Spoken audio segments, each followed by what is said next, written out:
I would like to welcome our new member from Hardwick, Jeffrey Spear. And now's your opportunity to say something if you wish. Or to run from the room. Well, actually, I'm just glad to be here and hope that I can help assist the decisions go forward for the best of everyone. Thank you very much for volunteering. It's, I don't want to say it's a thankless job, but it's, Some days. okay, Steve. Okay, approval of minutes. Do I have any motions? Second. Okay. Any comments, corrections? Et cetera? Seeing none. All in favor? Opposed? And abstentions? Jeffrey, you probably abstain or? Okay. Did you, Yes, Okay. yes, you abstained, or yes, you approved? I approve. Okay, thank you. It's a miracle, huh? So, I appreciate, I see a number of faces that were here at our budget subcommittee meeting Monday, and thank you for attending once again. Full committee meeting is run a little differently. Budget on not just the budget, but all our subcommittees are a little less formal. For this meeting, you know, if we recognize somebody to speak, that will be fine, but if you're not recognized, I don't want you speaking or interrupting somebody who is speaking if that's the case. Instead of the normal run, since the budget is the key thing, I'm going to skip right to the budget subcommittee and have Mark make a presentation as to, even though most of us were there Monday, as to what the motions were, maybe a little recap. And if you wish, there was a five-town meeting yesterday in Hubbardston, and a number of us attended that meeting. If you want to touch on that, Mark, feel free to do that too. If not, that's okay. Many of you were here the other night for the budget subcommittee meeting, and we took a lot of comments, probably like an hour and a half, an hour, 45 minutes of comments relative to the budget concerns. Many people had, comments relative to specific portions of the budget, and it was clear at the end of the meeting that we said we would go back and have Maureen and Cheryl take a look at the budget in its entirety and see if we could address some of the concerns that we heard in the meeting. We may address some of them, perhaps not all. We still have approximately $1 million to get to a budget that would be feasible to the towns. We were at a meeting last night where we had finance committee members from the towns, selectmen from the towns, and they expressed their concern that perhaps $1 million might not even be enough. They were very concerned that we represent roughly 65% of the town budgets, and in order to move on some of these items, you're probably going to have to engage in, if you so wish, in some dialogue with your selectmen and finance committees to let them know that you support a significant portion of the school budget. So that's something that came up last night. There were concerns relative to how it's being managed. I think some folks thought that we hadn't been talking about this since February, that this is just something that perhaps came up like in the last month or so. I reiterated the fact that, to be honest with you, we really hadn't had a lot of, selectmen and finance committee input other than from OCAM during the course of the entire budget process. We had a public hearing, and I think 3 folks showed up. I don't even know if it was 3. Three folks showed up and expressed some very minor comments relative to the budget process. So we voted a motion on Monday night, and I'm going to read the motion and bring it to the full committee, and hopefully Maureen can address how we're actually going to, pare down the budget and try and restore, we're taking a hard look at restoring some of the specials to an extent. The motion was made at the end of the meeting by Mrs. Thompson, seconded by Mrs. Chamberlain, to reinstate specials and provide options to restructure the FY17 budget by reducing from the $1 million in cuts that were made that evening, and or by adding specials back into the budget. The motion passed unanimously by a roll call vote. Now, I know that you had worked over the last 3 days to identify specific areas that could help us move closer to, what we had heard the other night. Are we ready to? Yes, I think I There can, was a second to the motion. well, I don't think he has a motion on the floor. Did you read it? He said that he described what motion was voted. Thank you. At any rate, we did spend a good deal of time and expended a good deal of effort, and I thank the high school and administration and your guidance department that worked with us as we continued to work on the scheduling issues up at the high school to see how we might utilize some of the staff that still exists there and to reduce some cost centers in the high school budget. And what our charge was is not only to look at the expansion of our special program, art, music, physical education, and technology/media, but also to ensure that other programs within the school are managed and kept as part of our program as best we could.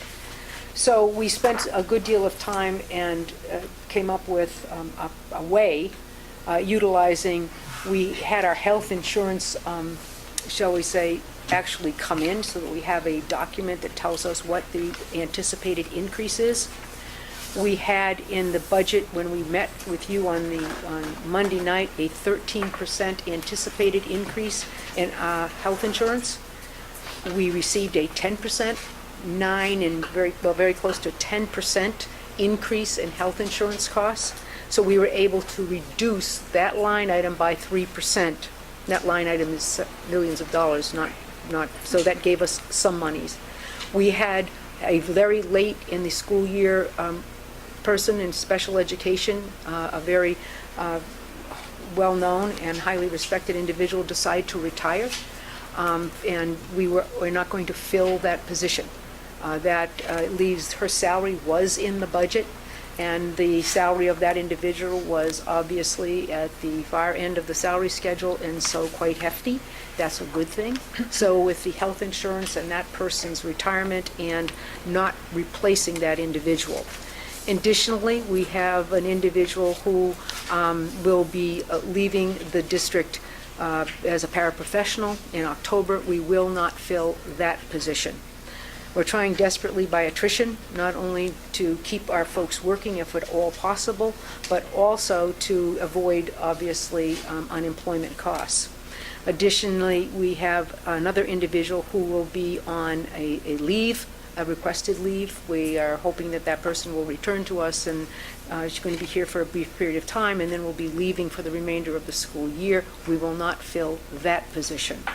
Obviously, every time I say we will not fill that position, we are shifting more responsibilities on the backs of those of us who will remain in the district. That being said, we also had discussions with our plant and facilities director and some principals as to closing wings of schools. We are 57% on fully utilized. We're about 57% utilization. We are going to close a wing in the Ruggles Lane School and lay off a custodian who will be retiring in October and not fill that position. We will be closing a wing in the high school, and we will be closing a wing and pod potentially also in OCAM. We will reduce force in custodial and maintenance as a result of that. In 2 occasions, the result of retirements. Obviously, teachers are like gases, as are administrators. Any extra space, we fill it up. So that will change things, and I know I will probably have to lock it and do this to keep people out of the wing.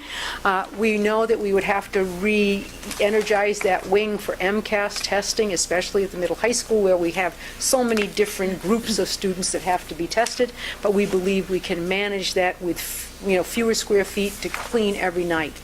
So that gives us considerable resources and allows us, obviously, to put money in other areas of the budget, potentially in those special areas. One thing we know is we have fewer sections of fewer elementary classrooms that will actually need specials. In other words, last year we had about 52 sections. This year we have 49, which means in order to cover 49, we'll be running a little bit of a different schedule at the elementaries. We'll be having 8 different blocks so that a specialist person who'll be assigned there could teach 7 periods and still have a prep period. So we believe with about 1.4 FTE, we can probably offer a full year every 1 day a week of, say, music, or 1 day a week of physical education. Ross are not happy with that. I understand. That being, we also are working very hard up in our high school schedule. We're trying to make sure we have full utilization of our entire staff. In other words, looking at those people with multiple certifications, looking at ensuring that all of our class, that we do not run small class sizes pretty much anywhere, and that we capitalize on some of those multiple certifications that some people have. In other words, to potentially mean that some of the staffing we thought we needed at the high school, we may not need. We did have a resignation. We had a callback. Actually, we called back an individual in the social studies department, but that individual has decided that her significant other, who is now in Chicago, probably is more interesting than probably hanging around at Quabbin. So we are actually advertising a position for a social studies teacher. We may or may not, depending on the status of the budget, be able to offer full employment to to an individual who might be interested. We may only offer a part-time position, or we may end up filling any openings in our district with long-term subs for obvious reasons. They will be qualified, they will meet all of those standards and so forth, but we do not know until we actually have a budget how much staffing we can actually afford.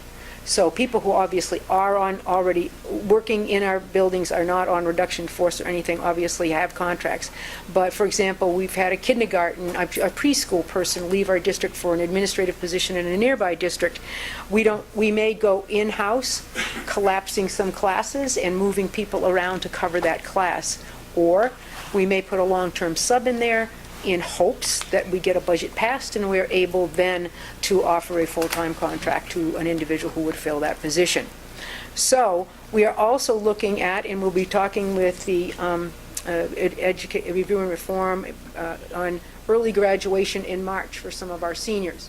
Many of our seniors have met all of their graduation requirements by the time they are in mid-senior year. They sometimes go on internships, which is fine. Sometimes they go to the Mount or to Quincy or to Anna Maria or other places and sort of do dual enrollment. But they are eligible to graduate, quite frankly, in March when our second trimester ends.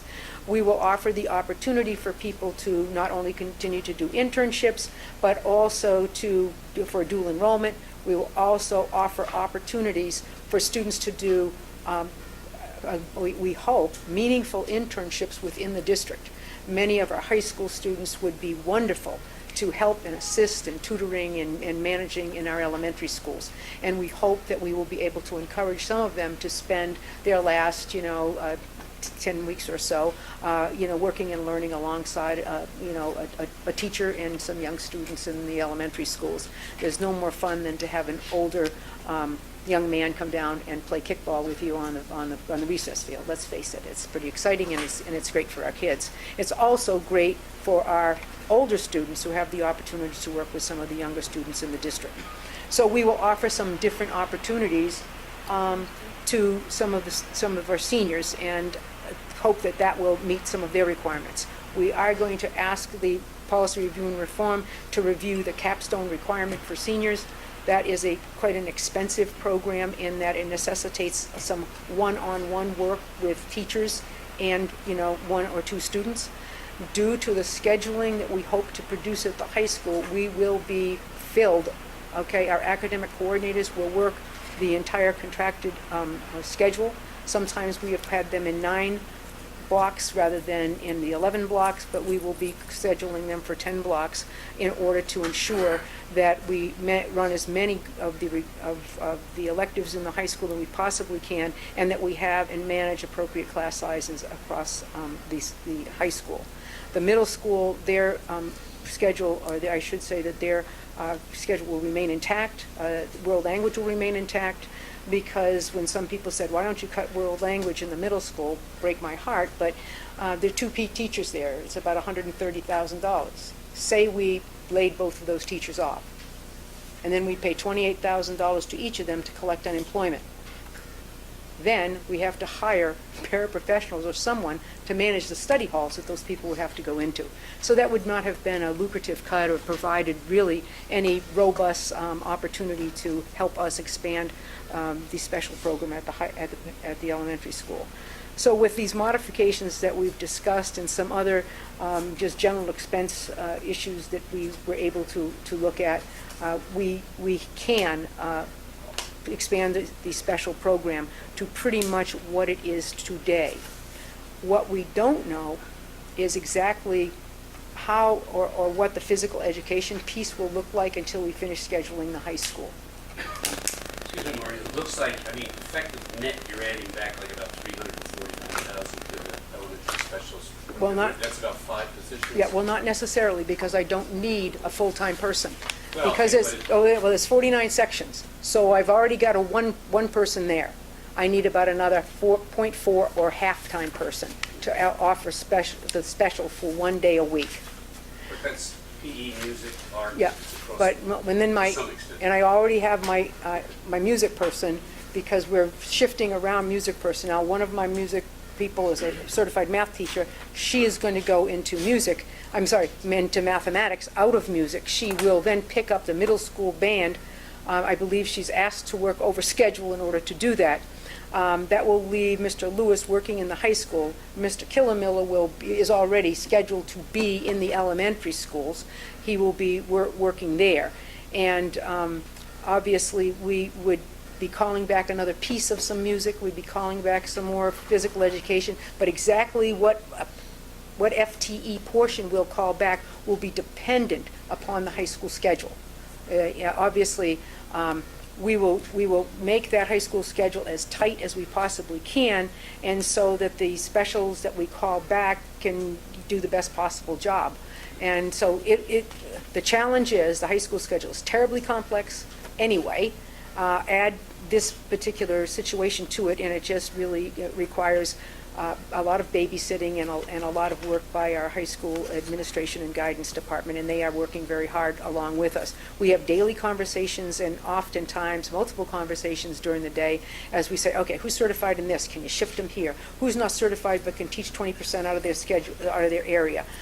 We had, for example, the academic coordinator in science, who is obviously a highly qualified mathematician, who said, I'll pick up the AP math. So that, she's probably going to pick up that. And so there's conversations between math and science. We are moving to offering all of biology to all 9th graders and 10th graders to order to get more in line with the MCAS testing program. And obviously that's offering a lot of biology at one time. So we have a lot of our life science people are highly busy. Whether they're too busy to pick up any of the health that they they could potentially pick up over in physical education. So we don't know the burden that will be on physical education exactly yet. So we continue to work on those numbers. So the concern that I have is that we will be able to do as you have asked us to do, and we will be able to continue to offer in the high school the programs that people have been accustomed to having. The ROTC program, our world language, obviously, our world language academic coordinator understands that if we have level 4 and 5, and there's not many students in each of them, we'll be blending those classes together. Not the best circumstance and situation, but one that will still provide students with opportunity. We will continue our Edgenuity opportunities, which are our online programming. And we do have the capacity to offer the students who are, we're in their first year of Chinese and may want a second year of Chinese. We can do that online through the Edgenuity program, which is the Middlebury College program. And we are reaching out to the Chinese teacher that we had to riff, who is now going to work at Doherty High School, to see if she will correct and work with our students after hours and be the person to provide that. And we're guessing she will probably do that. We have also had the ability, one of our school psychologists left. Our person who was our ESL teacher is also a certified psychologist. She will move into the psychologist position, very expensive position, highly educated, doctoral level people. So that person left. She will just shift in there. She will begin and keep as a portion of her job to manage the paperwork of the ESL program. And we do have an individual within, I believe it's the OCAM community, who is just recently retired as an ESL teacher in Worcester, who would love to donate her time to us to work with the few ESL students that we have. We are not going to just treat her as a volunteer, however, because we really feel under the guidelines that we are required under the civil rights audits that we have to have an employed person, so we're going to make her take money. But we're very happy to say we think with the help of Natalie Metzger, who's going to be moving in and taking really the responsibilities for 2 jobs. We do have in special education as well, and I thank the special education department for this. The director, we have a person going out on maternity leave in the middle of the year. We will not replace that person. The individuals, other people who are doing a similar job, as well as the coordinator or the director, will pick up all of that responsibility until that person returns from her leave.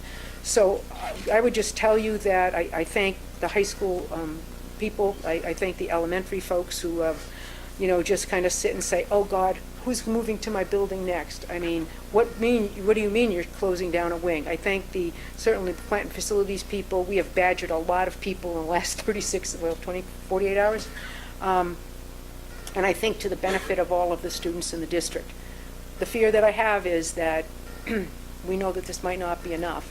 We do have another plan that will not impact this one. The plan that you've heard will move forward as is. But I will tell you and bring you up to speed about, the committee has here a description of all class sizes at the elementary school. And I would tell you I couldn't be more pleased that we were able to pull off the numbers you see. Yes, I am concerned with 2 29s that I have out of all the 49 sections, 2 classes of 29. But I have a lot of 20s, and 19s, and 21s, and 17s, and 19s, and 18s. Some of you who are sitting here might not have one of those, but we have, in our largest class sizes, we've been able to move teachers around who, in our estimation, have not only the most expertise, but are really teachers who have been there, done this, and we have lots and lots of confidence in them. So I thank everybody who's taking a little extra lift on things and making this all possible. I really do want to thank Cheryl Duvall, who is still smiling, I think, and I would say we have been, I don't know how many hours we spent, Cheryl, in the last 10 more minutes of it. 48 hours to try to get this all together, and I would certainly reiterate what Mark Wigler talked about, is that when we were at selectmen's meetings in the communities where there were, I think, three different towns represented, they basically said they don't care what you bring to you, Maureen. We're not passing anything, anything. And Mark Wigler did say there's a disconnect between what your parents want, we think, and what you think you want. So we really encourage you, if you have issues of concern at the next town meeting, please come out, and I hope you'll understand more about the budget. If there's anyone or among you who has more questions, I have met for 2.5, 3 hours with groups of parents who have had concerns. I would be happy to do that with other groups who might want to know more specifically about what the specials will look like. I'm concerned. I have to call back some folks, and my concern is, now with me now, school committee, this is what my nervous is. I call them back, and the budget doesn't pass. We then have a budget, okay, that will not support the staffing pattern we have. That's a worry for me. So what but some people will be employed by other people, and so we're very concerned about how to manage that and be as cost-effective as possible. The worst thing that I could do, I think, is to say to somebody who might have a job somewhere else, we're going to call you back. They come back and we lay them off in October. That would be tragic. However, I think I'll have to tell them that. I'm going to say, look, this is my best guess, but it will be a struggle in 3 towns. Even though we're very close with this reduction to what Hubbardston voted, Hubbardston Selectmen said to us, now, of course, that's only Hubbardston Selectmen, that's not the town meeting. We're not voting 1 more nickel to you. I think that's what we heard, because if we do, we're going to lay off somebody in Hubbardston. Well, we're laying off whatever. So we know we've got work to do. I hope that you as parents know you have work to do. I only get to vote in 1 town, and that town's already got a budget that would match this, or an assessment. They already passed an assessment that would match this. So I will be there with you. I will help you in any way. When you say, when do we stand up and what do we say, I will meet with you. We'll have a little school session. I'll say, just look at me. And when I give you the sign, put up your hand and say, could Dr. Marshall say something? And so then I can at least put a number on the floor and help you put a number on the floor that might be different than what the selectmen have put in the warrant. So that's the $1 million impact. You can see we are nickel and diming, but we have not yet taken any program completely away from any group. And this is only with the help of a lot of people saying, I'll do one more thing. And those are some of the people in this audience, and I thank them for that. So that's where we are, and I know, Cheryl, you have specific numbers that we can put into the record. Mark, if you would like a recommendation to authorize that level, a net assessment impact of $1 million. And Cheryl, you might want to just talk a little bit about the fact that we are negative 2 in the budget. When one remembers, we put $982,000 in revenue into the budget last year, depressing assessments in the member towns. So before Cheryl gives numbers, can I have a motion and a second on this proposed budget so we can have discussion on it?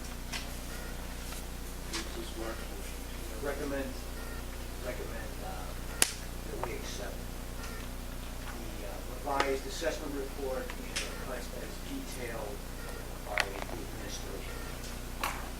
Second. On the submitted paperwork here, just on.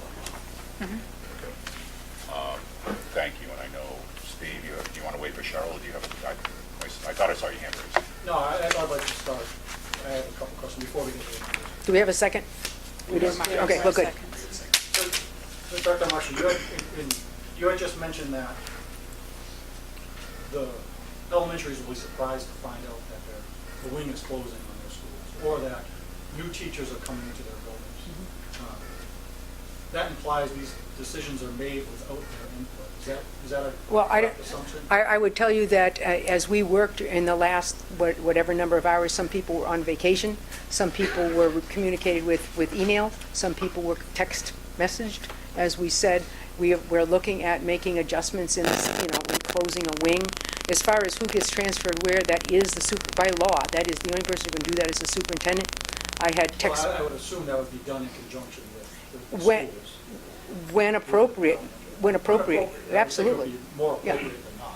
Well, it's appropriate at times, but sometimes, for example, I had a text message back and forth with the principal today about, it looks like these are the 2 people who might be certified to move into this position in your building.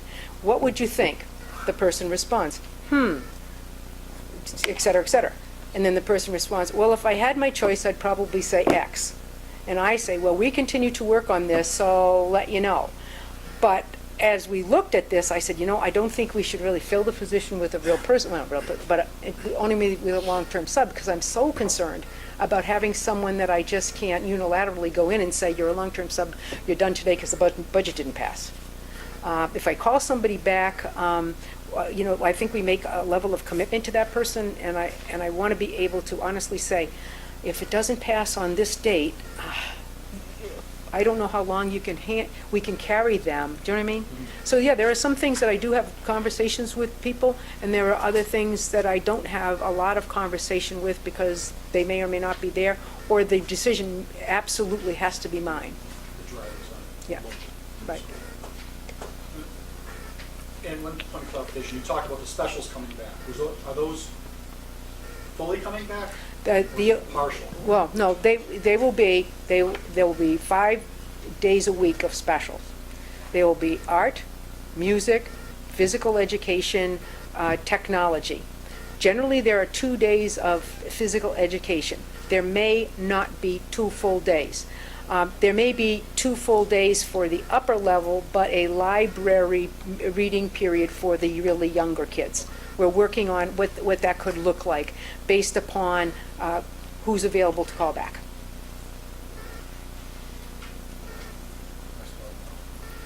Oh, So I believe in the last meeting we had, Deb recommended that we look at the budget with removing the coaches. I didn't see that in here today. I mentioned. didn't know that she had made that recommendation. I don't, did she make that recommendation? Well, we talked about putting the specials back and eliminating the coaches. Oh. The coaches position. Oh, well, And I think it was some of the verbiage from the audience. right, as yeah, I well. think so too. I think it was audience verbiage at that point. Well, I don't think, Deb, did you? I mean, I didn't make a motion. I mentioned it during the conversation. I talked about the coaches, and then some people responded with. We look at both. We look Yeah. at both. What it would be with the coaches in there and without. Right. Well- It was mentioned at the. certainly, I did not look at removing the coaches from the organization. I made an effort to do anything else I could not to lose that particular program as that intervention program, and that is absolutely critical to student achievement. It is the intervention program, maybe I'm misunderstanding. When you say the intervention program, I understand that as the program that we saw in Ruggles Lane with all the. Well, the coaches are intimately involved in that. But the interventionists are working with the students, then the coaches are working with the teachers. Teachers, correct. So by eliminating the coaches necessarily wouldn't mean eliminating the Yes, it would. interventionists. The quality of the intervention program was Maybe the significant. quality, the program wouldn't have to go away. Well, the program as it is described and put together based upon well-defined research would go away. It would go away. And I would absolutely be opposed to making that recommendation. That's the single best program we have in the district, I think. No, but I think the intervention that's a separate program. No, it is not. What has to happen is all of those pieces work together. And one piece without the other isn't as effective. And the research is clear as to what we have to do as far as helping teachers, supporting teachers through the change in pedagogy, and then helping teachers. The teachers are then the sophisticated folks who can begin to obviously work with the interventionists and the tutors, because it all goes together. Do the coaches only work with the interventionists? No, they work with teachers, individual teachers. Yeah, well, at the elementary? Yes, primarily. We have some coaches that actually do some, or we have some help we've worked with at the middle school somewhat, but basically the elementary school has the most robust, and significant and successful program. So what's the primary responsibility of the coach? What do they, just refresh our memory. Sheila, do you want to? Sorry. So coaches have, their role has evolved over the course of the last 4 or 5 years when we've had coaches initially, the role of the coach was really to focus on supporting the teacher's learning. It's a very new and different way of addressing the new literacy standards. And so they work directly with teachers. And they continue to work directly with teachers on a daily basis. They're in classrooms with teachers. They are working with collaboratively with teachers in running data meetings where teachers get together and collaborate and set goals for their students. This is all done in conjunction with the intervention program. So the goals that are set for the students by looking at the data that we have about the student performance, teachers bring, it's very much what you saw in the video from the elementary principals. Teachers meet Interventionists are part of those meetings, coaches are part of those meetings, principals are part of those meetings. They look at student data. They make decisions about what will be taught in the classroom in the upcoming unit of study based on the data that they have in front of them about how the students are performing. They also make decisions about what will happen during the intervention portion of the day with small groups of students or larger groups of students who will be working on enrichment activities during that time. The coaches then support the classroom teacher in carrying out those lessons. And the intervention specialists support the tutors in carrying out the lessons that happen during the intervention program. So it's a complete, as Dr. Marshall said, it's a complete literacy program that works together. Every piece is integral to the success of the program. So you do a 1-to-1 ratio? Of what? Coach, teacher, and coach? Sometimes. Program? Sometimes it's one-to-one, they Teachers or work a group. individually with coaches and in large Groups. groups with coaches, grade level meetings as well. Are the coaches just an ELA or a math also? We have 2 ELA coaches and 1 math coach. Peggy and then Charlie. Now, is that a piece that the principals could pick up? No. Charlie. I would refer people to the handout we received at the budget sub and the general meeting the other day. Many were here on page 6, the 3 boxes at the top. But I think this program is so impressive, so vital to the system. If it ain't broke, don't fix it. I think, I accept the words of the experts in terms of the impact of the coaches. Dr. Allen. Yeah, I think a good way to think about it is a classroom teacher at the early elementary needs to know language arts, math, science, social studies, a few other things probably along the way. Whereas the coach, that's the bread. The coach has great depth in teaching reading and working with that and knows the research. Of course, the teacher needs to know lots of things, but this person, the coach, can help bring the research and development and all that sort of stuff in much greater depth, which is why this, I think, works so well. I mean, that's sort of what it seems to me. I know you still have questions. I have one. Peggy's. Oh, Peg's still, okay. Sheila, how much time would a coach spend with a particular teacher on a weekly basis?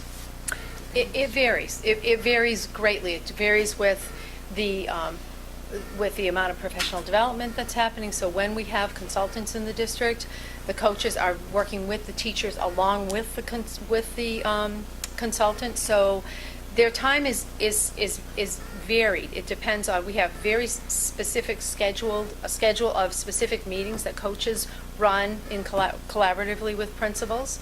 We have, again, a schedule of professional development, which has been very intensive over the last 3.5 years, which we're scaling back significantly. We're in the very final year of working with those literacy consultants, and so the number of times that the coaches will be working alongside the literacy consultants with the teachers will be scaled back dramatically next year.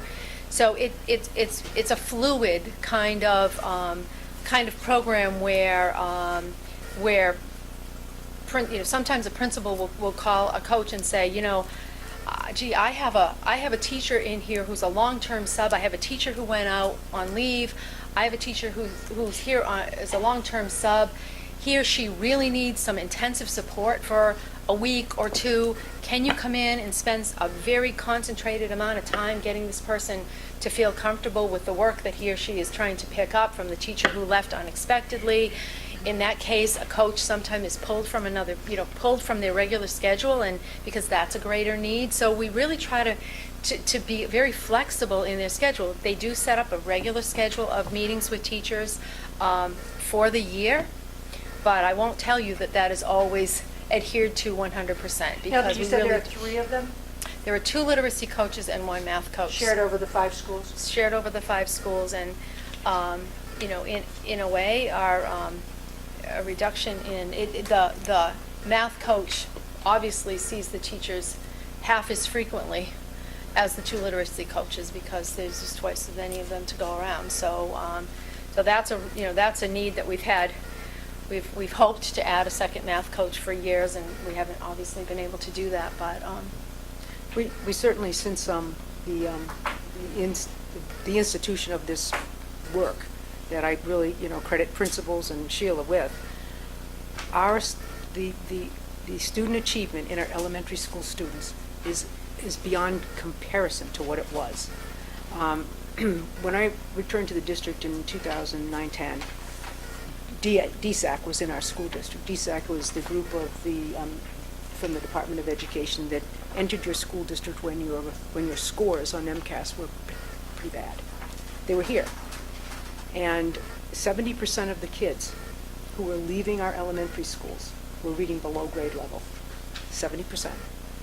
Our charge, maybe some of you remember, your charge to me, fix it. And I will tell you, it's taken so much work from our elementary teachers. They have done so much good work. And the model is the one that is best practice, it's research-based, and DSAC's not in our school district anymore. And we vacillate between sometimes OCAM's number one, level one, and I think we've had number one a couple times in Hubbardston, and real growth in Barry, real growth in Hardwick. Hardwick was, I think, a level 3 school for a bit, not anymore. And I credit that to the work of the teachers with this model, with intervention. And I know that it is so seductive to say, just get a teacher in the classroom without the supports and it'll all be fixed. And I wish it were true, but the research says it's not true, and I have lived it's not true. You good, Peg, or? I'm good. Okay. Steve, and I see hands out there, but right now I just want to continue school committee dialogue right now. Bill and then Mark. Yes. Well, I sense a strong reluctance of you to look at this program. I think the research also says a classroom of 29 like we have in the department in first grade, that's not great also. And I think it's been expressed that we would like to look at coaching. So I think when we come down to the next, this probably wouldn't be the end, but rather than cutting teachers and people, I think we need to look at this program. And I would like a little more clarity on exactly how many people are involved. And then what's happening at the middle school. There is coaches. You mentioned just elementary school. Is there coaching at the middle school? Is there a person who's involved in that? Well, there's a consultant piece that we're working through, and obviously, it's our hope that obviously we will be having some coaching up there as we begin to look at the Massachusetts new frameworks, which is related very much to the Common Core. We have some work to do in the middle school, and we're beginning that work now. Is that I would tell you that. What part of the budget is that? How is that happening? Well, we have it in our professional development funds, where we spend time with professional development in our middle school at this point in time. And I think important thing to appreciate is it would be nice to have all things, really small classes, and really competent and capable intervention programming. But the research is clear. It would tell you that if you got to do one or the other, do what we're doing. Good teaching in larger classes is better than less good teaching in smaller. Yeah. Although having both would be really wonderful, and we can certainly give you the information as to what's the cost of those particular programs. I would tell you, I'd have to be at the last of the hurrah before I would recommend to you we just cut that and take that off and go backward in time. We know what we were doing wasn't working. We had the smallest class sizes anywhere around. A school district that had, if we had 20 in a room, it was a lot in any one of the grades ever, and we were in level 3, in level 2, barely hanging on. Our growth scores were horrific. And after a lot of work and so forth, and teachers getting access to new curriculum and new professional development, they've just flown with the program, and I would absolutely hesitate to go back to what I know doesn't work, what research would tell me doesn't work. I mean, obviously I work for you, and if you guys sat there and said, we don't really care what works, Maureen, just cut this, I guess I probably wouldn't be here very long, but whatever. Well, if we go to, if we don't have a budget and we live in a 112 budget, what is going to be cut in the 112 budget? Well, Well, the 112 budget, I'm not worried so much about, Doesn't mean anything. yeah, I'm not worried about that until we at least get through the first level of town meetings. Let's see what happens and where we're at. Then we'll have another 30 days to look at the budget. Then we'll have another 45 days before the town might call it town meeting, or the towns, if it's more than one.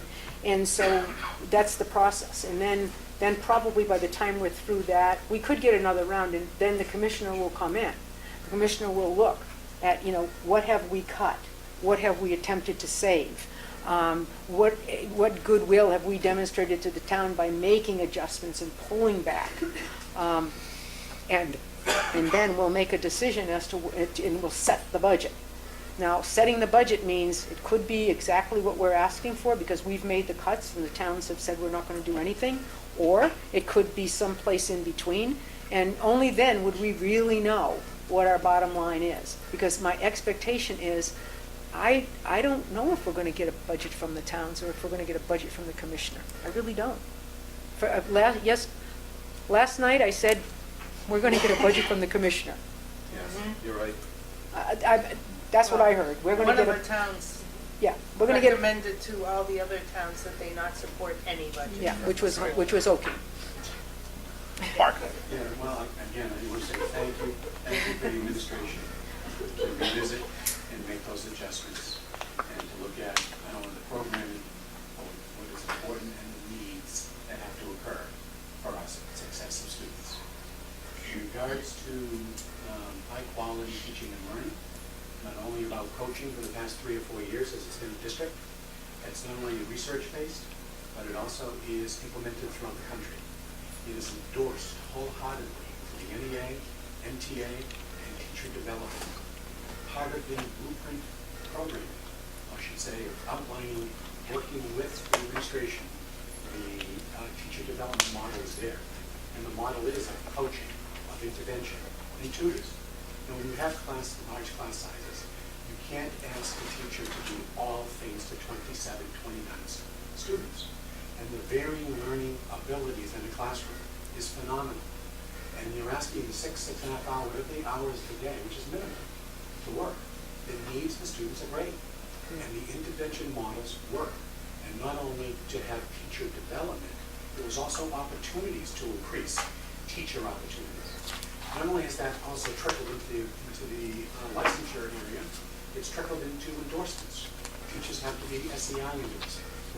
Students that have language is not their first language. Worcester has over 45 coaches, and we have coaches from elementary to the secondary level. And it is to support teachers, and it is to support good planning and giving the time to teachers to do what they need to do. So without coaches and interventionists, we would be in a different level of non-success of our students. So I am glad that we're looking at it. Yes, we will continue to look at, is it a successful model? Where's the evidence of growth? That's what we're held to, the evidence of growth. But I also want to put the perspective here, and I appreciate the work of the administration to do that. Parents were very clear about, it's not called specials. We know that the arts is just as important as the development of the mathematics, the language, and the comprehension, understanding, analysis material for students. We know that. We know what it does for brain development. But to make the proper adjustments as we can do without cutting these programs at this present time is the right perspective. But I also want to put the perspective that teacher development, we talk about master teachers. We talk about teaching and training others. You only have so many administrators, but teachers want a pipeline for leadership. And coaching and intervention is a pipeline for leadership. And lastly, we're also dealing with an increase of autistic population. We also now have an endorsement for autism in our Department of Education, recognizing the training needs. How can I ask every teacher to know all the differences of the disabilities and their actions thereof? So the coaches and interventionists are part of that knowledge of teaching and learning. And to say that we're not open to continuous learning and be at our game is also, I think, in one way, our own disingenuousness of ourselves, as because we are continuous learners.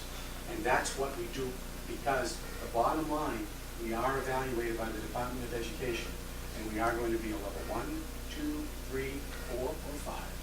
And right now you have Lawrence, Southbridge, and Holyoke. I hope eventually we never go there, but we do that with the support of what we're doing. I have to say thank you, and I'm glad that we will still revisit and look at that. It's research-based, and it's supported nationally for the supportive classroom, the teacher development, as well as success of learning. Thanks. Anybody else on this side? For years, I would sit there in Mark's seat and saying, the chair never looks over here. No, really, and I understand why now, because the chair is always sort of looking at Maureen, so maybe every other meeting, you and I are going to switch seats. I was there, yeah, I know. All right, aside from Steve, anybody on this side? The clarifying question, so are you saying the coaches, the interventionists can't exist without the coaches? No. They're two separate entities? Yeah, they're two separate entities. I haven't heard anyone really say, like, I don't think anyone is saying that the interventionist program needs to go. Well, I would tell you that the intervention program includes the coaching aspect.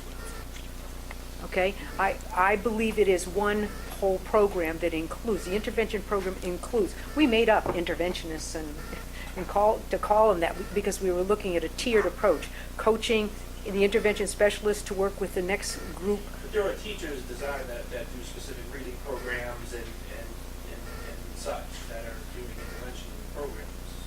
Well, maybe in the school you work in. No, that's not me, no. No, in our school. We talked about it back in the fall, we talked around it with, that there were teachers doing specific reading programs with kids and things like that. You mean like the Wilson reading? Yeah. That would be a special education issue.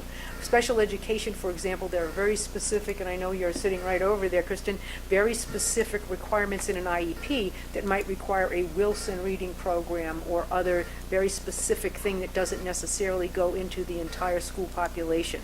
So yes, you're right, that is usually a special education issue that's included in their IEP.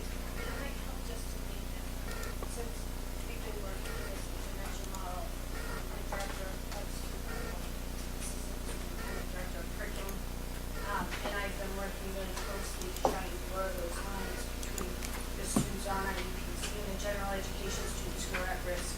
And really, the intervention model has really worked out well because we can take a special education teacher, we can take a coach, we can take an intervention specialist, whoever has the expertise, whatever those students need, and can work with that group for a period of time, maybe 4 to 6 weeks, and then we can do some progress on it, and then we can change that group. But I think the tiered approach where there's accountability. I mean, if we're gonna do this program, we have to really monitor what these kids are doing. And that, examining that data takes some time, it takes some learning, it takes a lot of people coming to the table. And sometimes we could spend 30 or 40 minutes talking about a particular student and how we're gonna reach them and how we're gonna get them to where they need to be. So I wish I were more involved in the intervention program. I haven't been very busy this year, but I know that anytime I get to go to the professional development sessions, they're excellent. And our teachers are really starting to take on some of that too in their own groups, within the literature circles in the classroom too. So I just want to add that. Jason Moore, or you? Okay, okay, thanks. We've been beating this horse for quite a while now. And whatever amount of money we're going to get out of it, I don't think it's worth the time to be spending on it. Let's move on and try to solve the situation. Okay, and I know, Steve, you still had a couple of questions.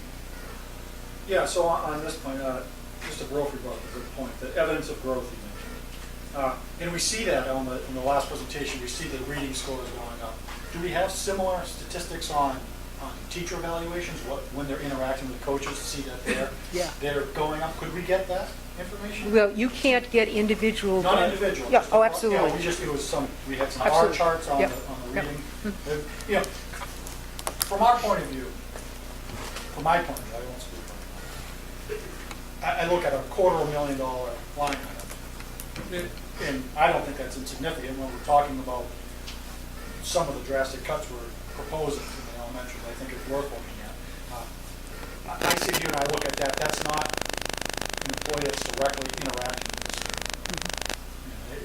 So when I look to cut something, I'd rather cut something in that area where it doesn't look like it's a direct effect on the student, as opposed to the specials, which is obviously a direct cut, but world language would be a direct cut. Indirectly, maybe this is a worse idea, as you indicated, but it's hard for me, Yeah. just sitting here, to see that. I mean, because research would also say that one of the most important thing for student achievement is the strength and quality of the principal. Now, you might say they're not directly in the classroom teaching, but they are key to success in students. It's key. And so that would be like saying, well, you know, really, what is this? We could have somebody else do that job, but that is so important. And just because there's not, you know, a direct hands-on being in the classroom, that would mean you should probably get rid of the entire central office. I mean, using that logic. Don't say anything now, because I know I'm open myself to that. But it Shouldn't have does. mentioned that. It does make a difference, the quality of what work the assistant superintendent does. Believe me, it makes a difference. It makes a difference to the principals, and the principals make a huge difference to teachers, and the teachers make a huge difference to each other. And the professional development that they participate in changes the lives of children. It's sort of like if you went to a doctor to have your appendix out, and the doctor said, you know, I don't get into that professional development stuff. I know there's some of these people that do that laparoscopic thing, and you go back to work the next day. I say 8 weeks is really important, so I'm just, you know, doing it the old-fashioned way. You would go, I'm not going there. And obviously, we know more about how kids learn. We know more about cognitive development. We know about how adults learn that we didn't know before. And so these models that are research-based, that are not my idea, but certainly if you look at the research and you look at what has happened in our school district, it's phenomenal. The growth in our students, and the talent and skill of our teachers embracing new pedagogy. Can I just add something? Oh, sure. I think it's also important to recognize that the coaches also support principals. We have principals who are stretched To the max. to the max. Their jobs are next to impossible, and we've discussed, you know, we've recognized that here at this committee. And part of this work has to take place. Teachers need to be supported. The work that we're asking them to do, as Mr. Brophy pointed out, is incredibly complex. The needs of our students are changing drastically. The expectations for our academic achievement have increased significantly with the new standards. Somebody has to support the teachers in doing this work. And if we don't have a support system in terms of coaches, that is an additional role that a principal has to take on, which is impossible for them to do. They can barely do what they have to do now. And so I think that it's important to recognize that this position supports very important work, that without that position, the work still needs to happen. The teachers need this support, and somebody has to provide it. Without coaches, that burden is going to fall on our principals. But realistically, you have 49 sections of, I mean, how often are those coaches actually getting into a classroom with 3 coaches and 49 sections of classes? Again, it's not just one-on-one coaching. So I think what's important to remember is that, yes, they do spend time in classrooms with teachers, but there's lots of coaching models. The research supports lots of different ways of coaching working. A lot of effective work can be done with supporting teachers by meeting with teachers in groups, and they often do that. They facilitate meetings with teachers, again, what we're trying to do in the coaching model and with all of our professional development is build the capacity of every educator to get better and better at his or her job, so that they don't need as much support from principals and from coaches and from outside professional development. That's the goal, is that we're teaching people to do the work so that they can get better and better at it, and they need less support. So working with teachers and walking them through a data analysis protocol where they're looking at their data and they're making decisions, and the expertise of of the coach in the area of literacy and mathematics is helping teachers make good decisions. That teacher now has a different level of knowledge about the needs of those students. So when they're faced with a similar situation with student data or a similar student, they now know on their own how to approach that, what instructional strategy or what instructional materials might support that student. So the teachers aren't all literacy specialists or math specialists, but the more the coaches can work with them and share their expertise, the better the teachers are at making those day-to-day decisions that are numerous. On any given moment, a teacher is making, any given day, they're making hundreds and hundreds and hundreds of decisions about what they're going to say to a student, what next step is going to be appropriate for that student. And the better they get at that by working with coaches, the more apt they are, all teachers are, to make those decisions daily and support the students. Now, Sheila, I'm going to ask a stupid question, but that's not something that's covered with the professional development afternoons? It's all part of that. So it's all part of that. So in the professional development afternoons, we have teacher leaders who are working directly with the grade level teams most of the time. We have a varied schedule for that, but they and the teacher leaders are also supported by the coaches.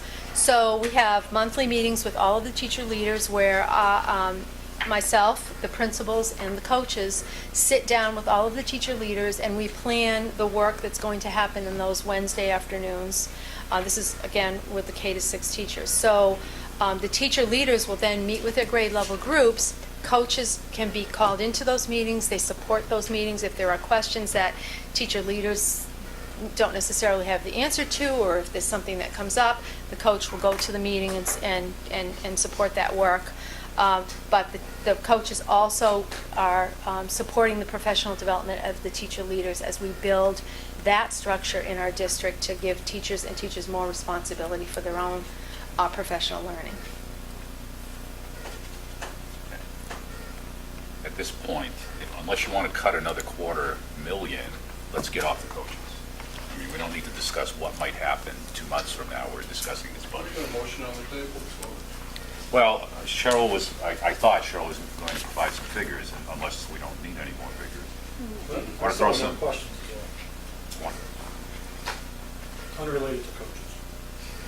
Dude, Well, the number, Dr. Marshall basically went over what the cuts So would I be. think we just the with this bottom new line model. number and stuff when. Yeah, I when- would when walk they're the ready- committee through when and they're ready for for the Mr. vote. Spears' advantage, tell him why we need to walk through and vote the way we need to vote, but I don't know that you want to do that before all the questions are answered. okay, well, I'm not sure what Steve's questions are. I didn't know if they were vis-à-vis maybe what you were going to present. Oh, If they're no. not, No, I if doubt they're that. not, then fine. Let's, Right? Sorry about that. Probably not. So,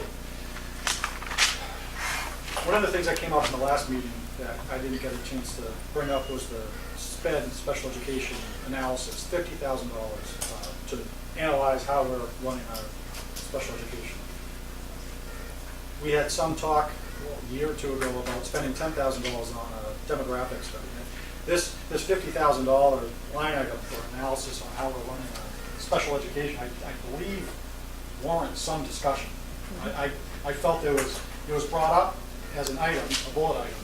We went through the slide, but we never really had an in-depth discussion on it. I'd like to hear more about the reasonings why we want to spend $50,000. It may not be $50,000, Steve. I wanted to have an amount, that we would take from E&D for at least discussion purposes to get out and have conversations with agencies that do this kind of work, that we would work with our special ed director and our principals and probably some school committee members on the subcommittee to a scope of services. We would talk with other school districts who have participated in these kinds of analyses, because conversations with not only you, Mark, from Worcester, but also with other superintendents demonstrate that is really important, not only to do the required single program evaluation, like let's see how we're doing in preschool, but let's look at the whole way in which we're managing our special education population and the programs and the processes and practices around that. Because obviously that is a huge budget driver for us right now. And can they help us find ways to build more in-house programs? Are the in-house programs that we have getting off the ground, are they the best ones? Are they the right ones that, maybe would be the most cost-effective and provide us with the best sort of control of, the increases that we've seen this year? I talked with Kristen a little bit about that as well today, and what we would like to do is to have, not only just an administrative group, but also the subcommittee work with us to say, okay, let's put together an RFP or an RFQ, let's get it out to various agencies, let's help with them potentially to develop a scope of services, then let's bring that back to the committee and say, this is what we think we'd like to do, this is the cost, this is the time frame, this is what we hope it will do for us. Because my concern is to have this runaway portion of our budget without further analysis and having the best information we can moving forward to potentially mitigate this ever happening again. Now, admittedly, sometimes they just students move in with particular levels of service needs, and it is what it is. But we have a legion, I'm not a legion, but you have an awful lot of paraprofessionals. We have an awful lot of one-on-ones in our IEPs. Maybe that's not the best way to service some of the students. And maybe we could get, we're in the forest. I'd just like somebody to come in and look at it with us and ensure that we're heading in the right direction and that the decisions we're making make sense. Because, for example, over in Ocam and New Braintree, we have a lot of those specialized programs. We have one of our most experienced people leaving next year in retirement. I'm not looking forward to replacing that person. We had one of our experienced people leave in our high school therapeutic program, where to try to find people to even take those jobs is really challenging. So I just think it's a good time to ensure that the decisions we're making going forward make sense and have an outside perspective. So that's my thoughts on it. I don't know, Kristen, you may have other thoughts. We talked a little bit at subcommittee tonight. I mean, we have done as part of our audits, we do look at a couple of programs every year. We have someone come in and we can work out of grant money we did the life skills classroom last year. We did in our middle school the year before. So we have looked at, I had slated to look at preschool this year and at academic support at the high school. So we do little snippets along the way, but our population has changed so much. We were talking about it at subcommittee earlier tonight that we have so many mental health needs in our district. We've had 50 kids hospitalized this year. We've got 30 kids we're dealing with. We've got some of them come to our school. We have just an overabundance of kids that seem to be moving in with significant disabilities. Why often? And I talked to the directors. I was just at a conference this past weekend, Monday and Tuesday, with directors, and we all saying the same exact thing. We're all saying we're the blood-sucking monster of our district, and we're taking all this money away from all the gen ed kids because our kids are so needy. And but Maureen says all the time, if it was your kid, they deserve to have an education too, and they deserve to have a level playing field, and they deserve to be able to sit in classes and learn just like any other child. This amount of money, I can see people from the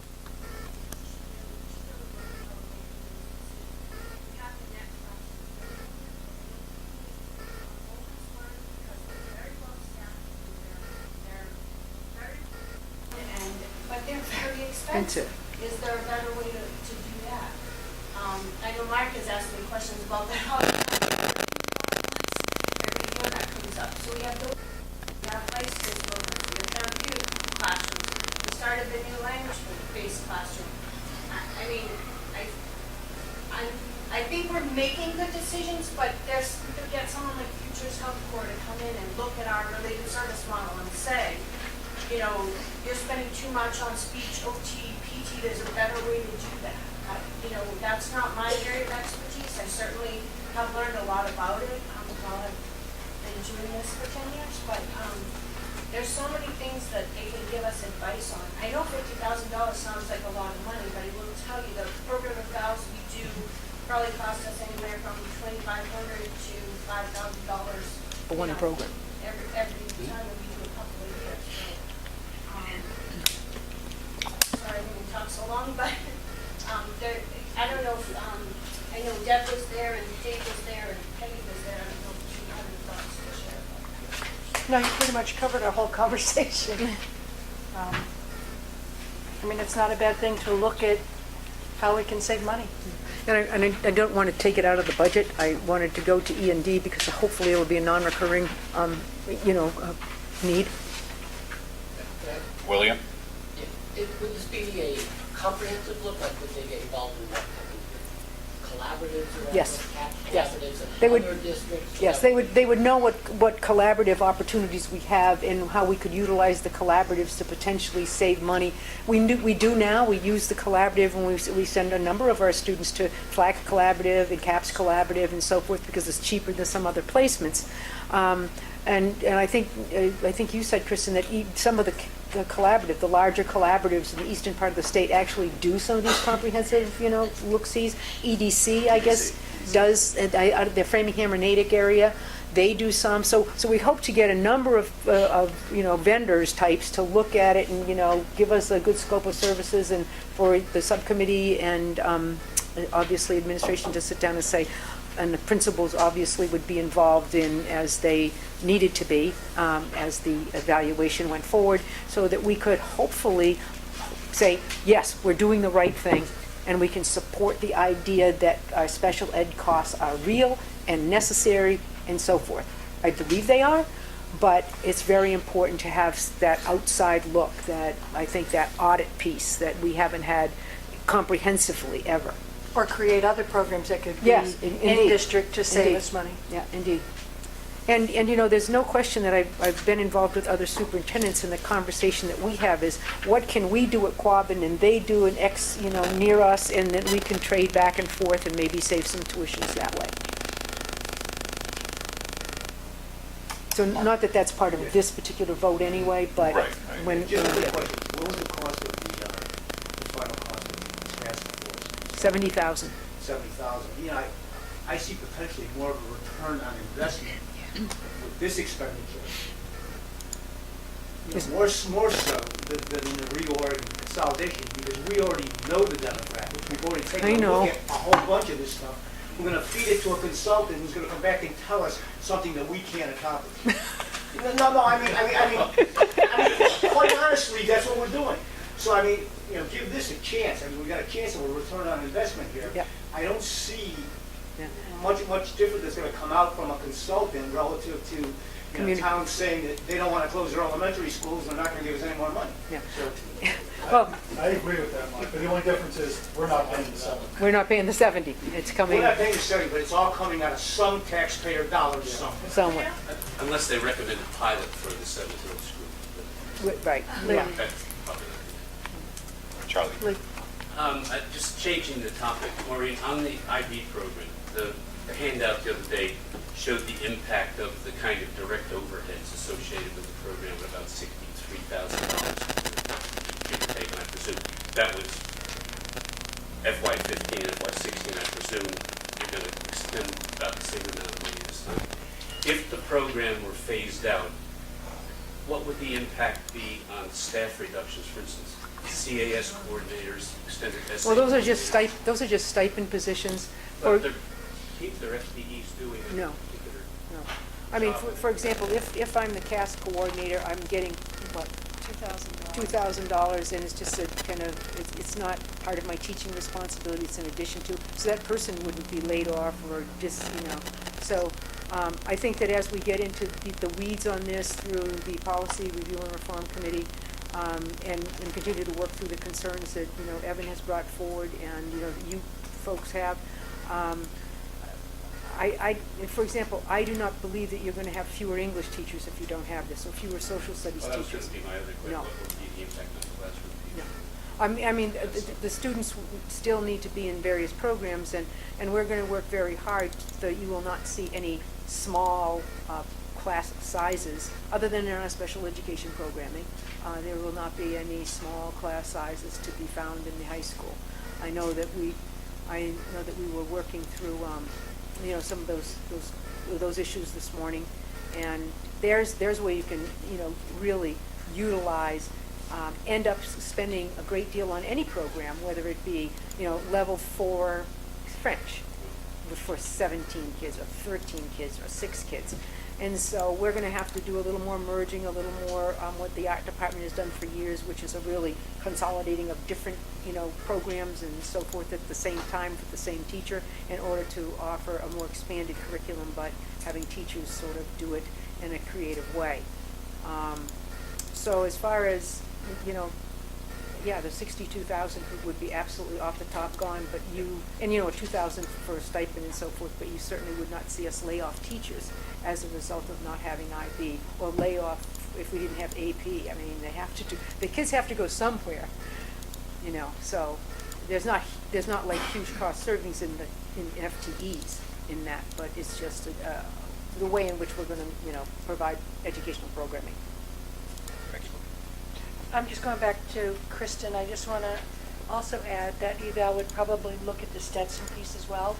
It would look at the Stetson population piece, that's growing. and I don't think that that's a bad thing, because I would tell you that this group home issue is very much alive and well and controversial in Wachusett, in Neshoba, which is Bolton's, Lancaster area, all in Arlington.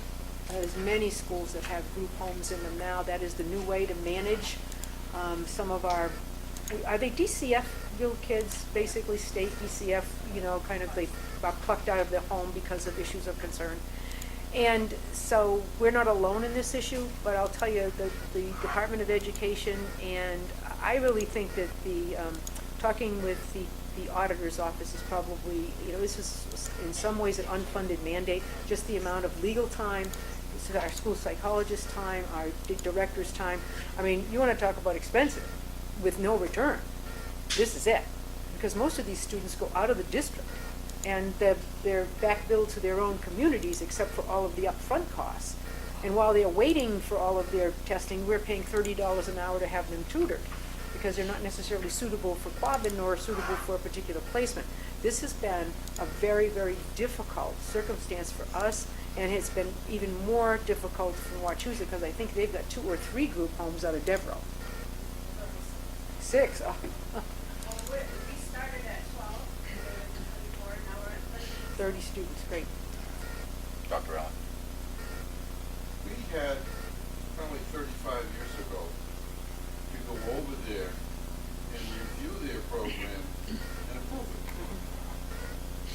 Do we have any leverage in that we say, why would we approve a program and continue approving a program where you send kids to us that doesn't make sense because that's what you're supposed to do, is look after them? Well, the group home is really a little, I'm not exactly sure how the group homes came to be, other than I think they are a cheaper way of managing a difficult population.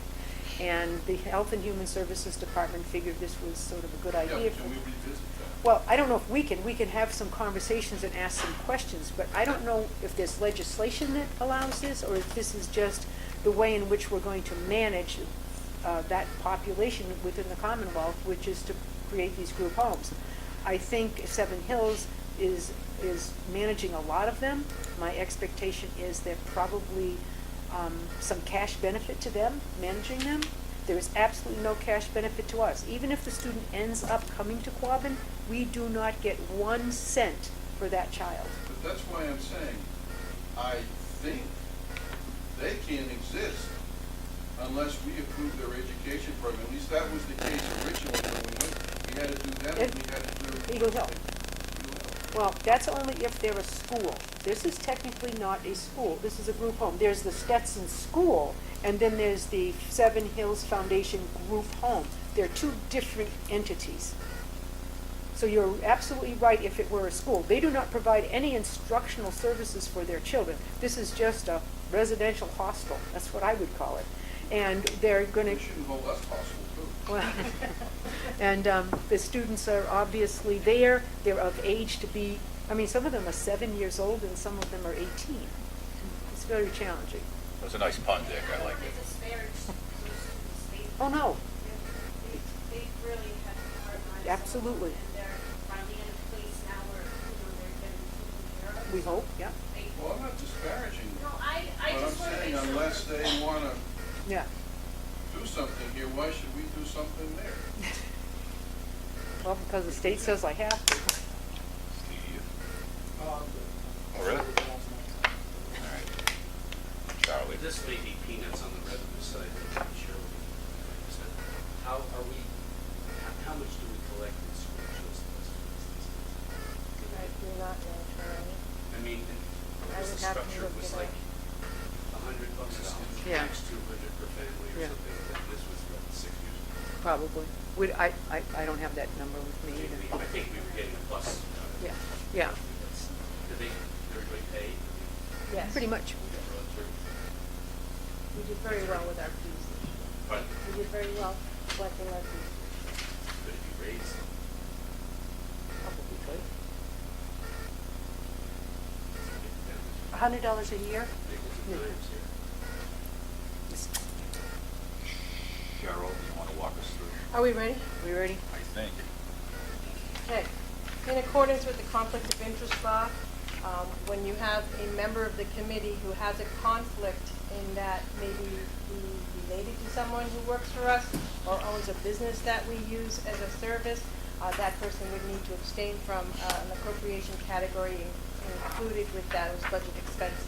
I apologize, Mr. Spear, if you've already gone over this with Jess, but I do not know. Are you related to anybody in our district? Not that I'm aware. That's wonderful, and you don't do any business for us. Okay, we're fine there. So, if you would like, Mr. Chairman, I will read what I believe the motion would be and walk the committee through the numbers that we need to vote on. Sure. So the motion would be to move to adopt an FY17 budget in the amount of $33,058,485. Due to the conflict of interest of some members of the school committee, the committee will vote on the following appropriation categories independently of the total of public budget appropriation.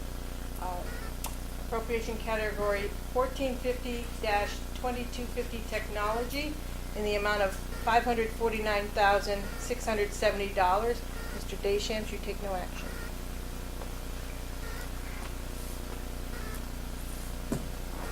Roll call. Jess, you ready? Yep. Dr. Allen? Yes. Mr. Miller? Yes. Mr. Brophy? Yes. Mr. Deschamps? Abstain. Mr. Kelly? Yes. Mr. Sarabia? Yes, does that make 2 votes? Mr. Spear? Yes. Mrs. Chamberlain? Yes. Mr. Hanson? Yes. Mr. Leclerc? Yes. Mr. Wiggler? Yes. Mrs. Thompson? Yes. Mr. Labar? No. Mrs. Pease? Yes. Chairman Willinan? Yes. Okay. In the appropriation category 3510 to 3520 athletics and student activities, the amount is $460,509. Mrs. Thompson takes no action, please. Dr. Allen? Yes. Mr. Miller? Yes. Mr. Brophy? Yes. Mr. Deschamps? Yes. Mr. Kelly? Yes. Mr. Sarabia? Yes. Mr. Spear? Yes. Mrs. Chamberlain? Yes. Mr. Hanson? Yes. Mr. Leclerc? Yes. Mr. Wiggler? Yes. Mrs. Thompson? Abstain. Mr. Labar? Yes. Mrs. Pease? Yes. And Chairman Willinan? Yes. With the subcategories of the budget, if they are approved by two-thirds of the vote by the remaining school committee if the subcategories of the budget are approved by the remaining school committee members, the conflict of interest statute allows all members to take action on the budget total of $33,058,485. Dr. Allen? Yes. Mr. Miller? Yes. Mr. Brophy? Yes. Mr. Deschamps? Yes. Mr. Kelly? Yes. Mr. Sarabia? Yes. Mr. Spear? Yes. Mrs. Chamberlain? Yes. Mr. Hanson? Yes. Mr. Leclerc? Yes. Mr. Wiggler? Yes. Mrs. Thompson? Yes. Mr. Labar? No.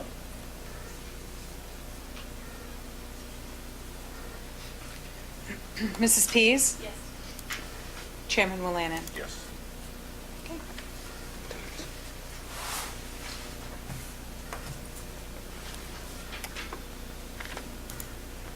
Anything else for budget? That is all I have. Everybody? Just to let you know that now the towns have the day of 45 days to call a town meeting and to act upon the new assessments that will be sent out tomorrow morning. Obviously, they can, it takes so many days for them to actually get a town meeting and set the date, so we're not confident, or we don't know what date that will be.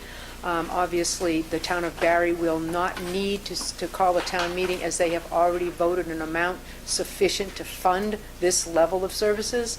They are the only town that has done so. So we now will wait for 4 town meetings to set dates and times so that we would be back at those town meetings. Please, for those of you who are following our budget, please watch for your town meeting, so that you may participate in that, hopefully, in the town of which you are a member. One thing that I continue to want to work with probably the chair and the vice chair is on the staffing pattern, on what, because if they could wait as long as the very end of August before we see town meetings, and we have to call back, and we have to have a staffing pattern that we're going to feel comfortable that we can support and fund. Because while I could put a staffing pattern together that this budget funds, if this budget fails, I will then have a staffing pattern that is a little more robust than potentially your next decision. Perhaps not, but I just want to make sure that whatever I do, that you are very much aware of it, and we've had consult and conversations about it. I do have one thing I want to point out to the committee. On the appropriation control report, if you look in the very bottom right-hand corner, you'll see that this budget is a 2.8% increase over last year, but it's over the amount of the budget that was assessed to member towns last year. In that, the committee used nearly $1 million of reserves as a revenue source for last year's budget. The budget you just voted, in actuality, is a 0.2% reduction of last year's expenses. Do you, what is the amount that we're asking for Hubbardston over what they voted? What's that difference? She'll be able to. It would be helpful, perhaps, Cheryl, to at least just roll through all of the how much more would they have to raise and appropriate?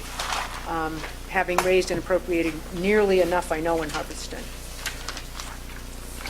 But they did mention last night they will do nothing.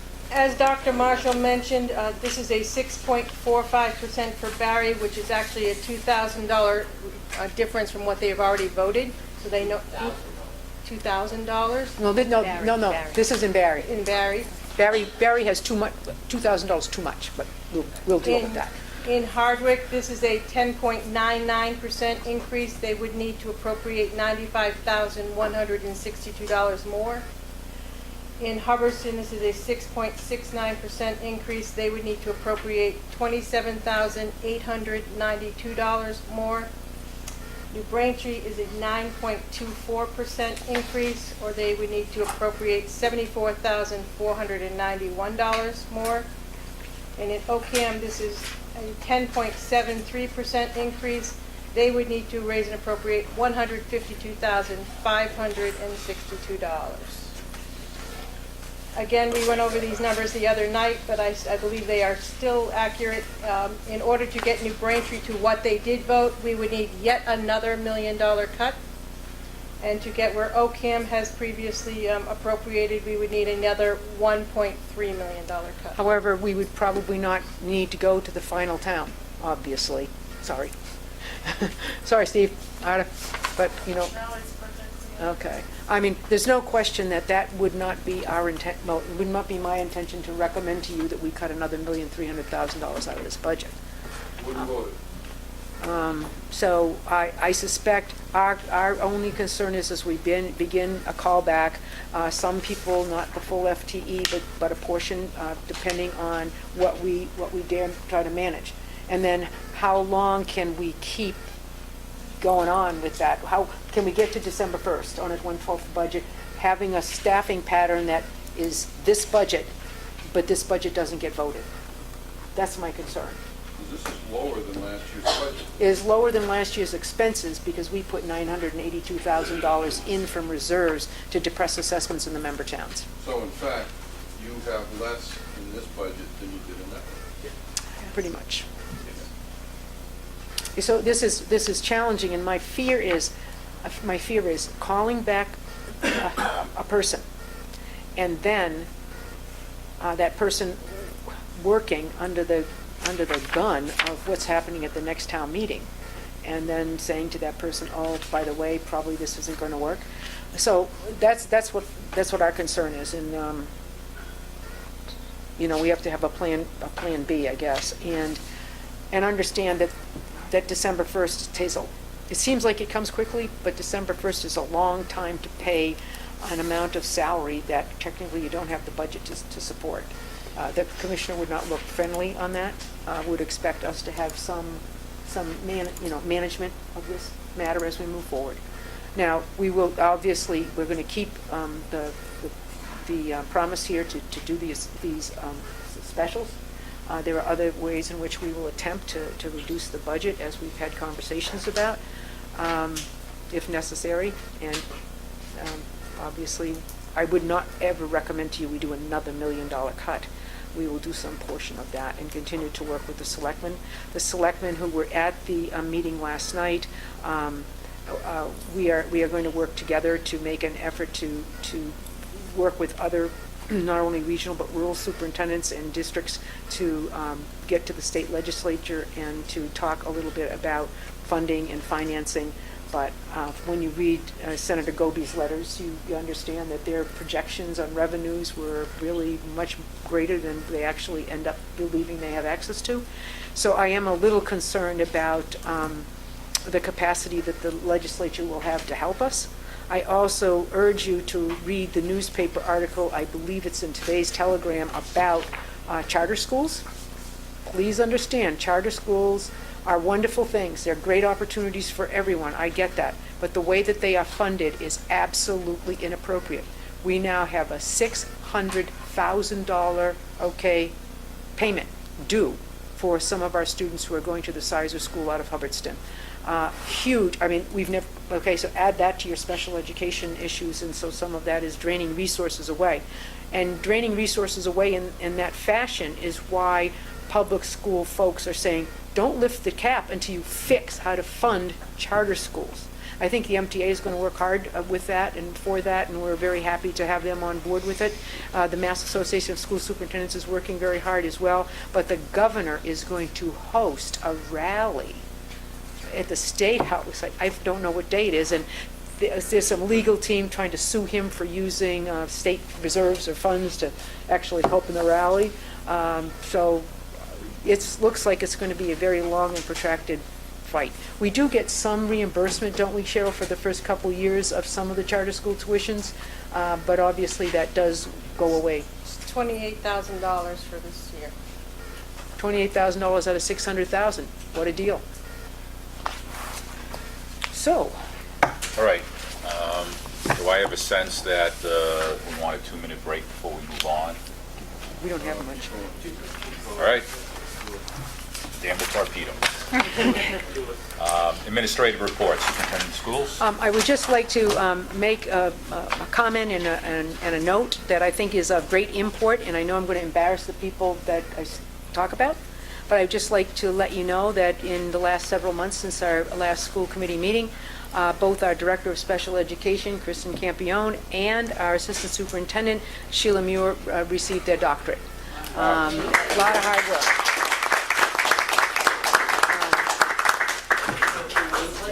Lots and lots of work. It's on order. Lots and lots of work.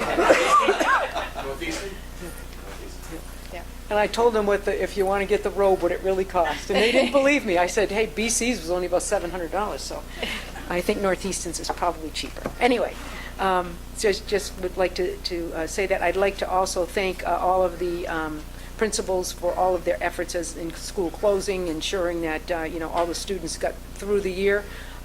Then Plant Facilities has done an amazing amount of work already. We're really happy to see that, underway. Any of you who are visiting our schools will see that their work is underway, and they do lots and lots of very important work during the summer months. So kudos to them. And again, my thanks to the school committee for their attendance at various meetings with me, some of which have been surprises where we were invited to just meet with 3 people. And I walked into, 35 budget and finance committees and so forth, and I said I couldn't get there till 7:30 because I was at another meeting, and I walked in at 7:30. As I said, they started the meeting without me at 7. So, thankful that Claire Hender was there, who actually understood the budget and could carry on. So I thank Claire for that, and I thank the school committee for their support in some of the most recent meetings that we have had. My expectation is that that is only one of many. Because obviously the real issue is they would like me to go away and not continue to fight over this budget. It would be much easier for me, I guess, and for them, for us to just acquiesce, cut $4 million out of the budget, whatever it is, and then the towns are done, and no one has to do an override, and all of our work is done.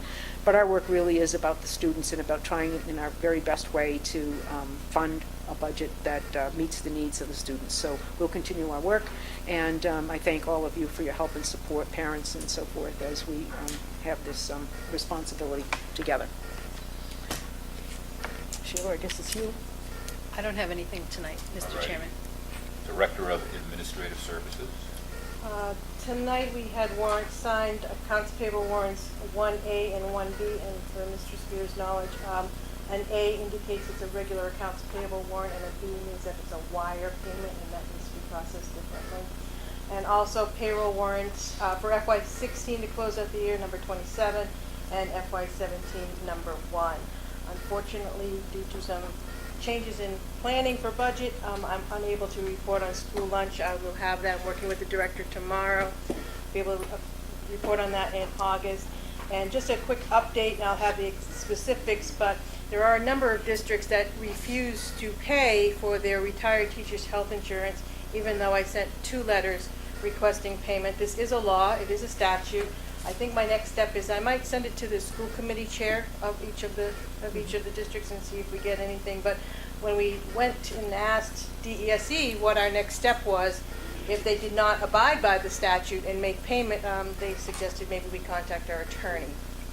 Not so sure that's the route we want to take, but not everyone paid their bill this year. We paid all our bills, but not everyone paid their bills.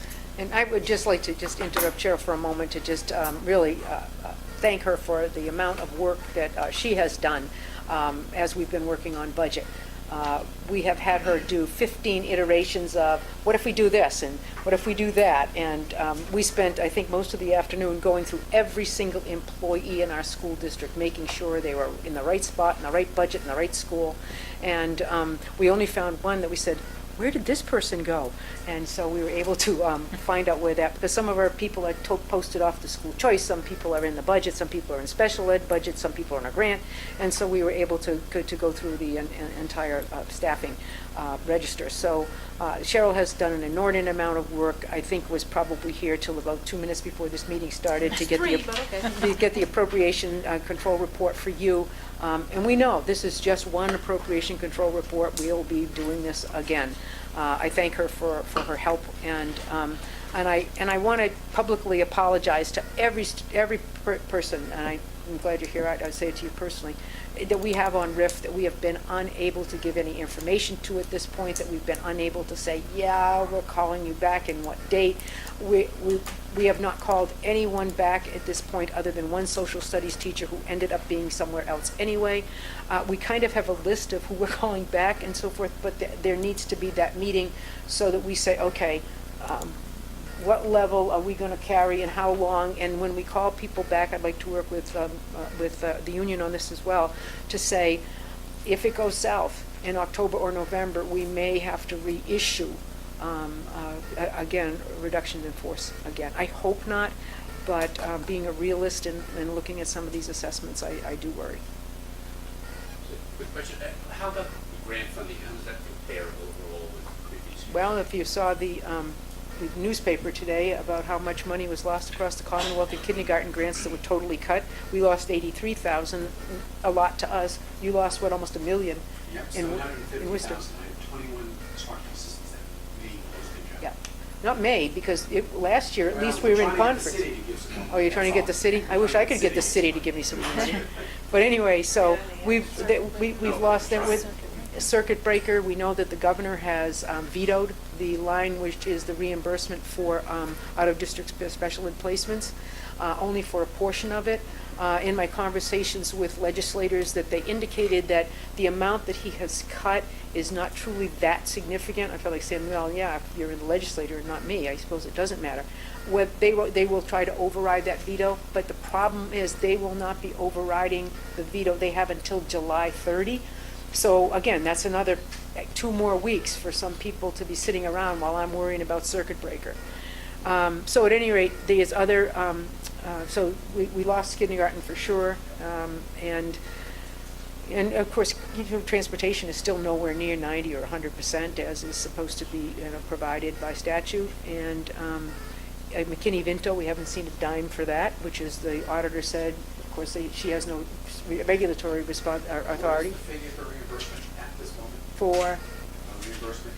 I'm going to say it's probably going to be 60s. I wouldn't, that's what Jay Sullivan says, in the 60s. High watermark was 91 or 95%. Well, it was, but that was when Senator Brewer was retiring, and we all thought we had it, and then as soon as he left, they cut it. So that would help immensely rural school districts if they actually. 60s, in the 60s, you think? Yeah. I haven't heard what it's going to be. We won't know exactly what we're going to get until everybody has filed their end-of-year report, Okay. because districts, it may be a certain percentage, but we may all get less if other districts had new contracts that went up. Yeah. So there's only a certain pool of money, and you won't know until we file, and that's October 30th. And if charter schools have in their charter that they are a regional school, they also have access to our regional school transportation reimbursements. Wow. So. Do they transport any kids? They must. I mean, they must, because, They must be yeah. buses. Yeah. They have students with disabilities. Yeah. And I would just like to let you know also that we do have a parochial school opening up in our school district in the St. Aloysius schools in Gilbertville. They are. We have the obligation to visit with them and to, as Dr. Allen pointed out, approve their curriculum, which I expect we will do at the August meeting with you. Also, there is a requirement in state statute that indicates that we must also provide transportation, if appropriate, for the students that may be, participating in the parochial school. I know you don't believe that. I almost didn't either, but there is legislation that indicates we must. So I think many of the students will be coming from out of the district and not really from the district, because it's been a Ware school and St. Mary's School, I believe. Now, I think they're calling it St. Aloysius. Am I correct on that, Yes. Jess? Yep. St. Aloysius School as part of the parish in Gilbertville. So I don't think there's going to be a lot of students within the Hardwick or Oakham area, but I don't know. And if there are, and if we have routing that's appropriate, we may be picking up some kids and bringing them to St. Aloysius as well. I know, it's amazing, but it is true. Maureen, they don't feel that may happen because they're going to Okay. operate on our High school high school time schedule. So those students would have to be on a high school bus. That may and they not- feel that they Oh, may good. not want to do Okay, that. But then. we still have to provide that opportunity. Yeah.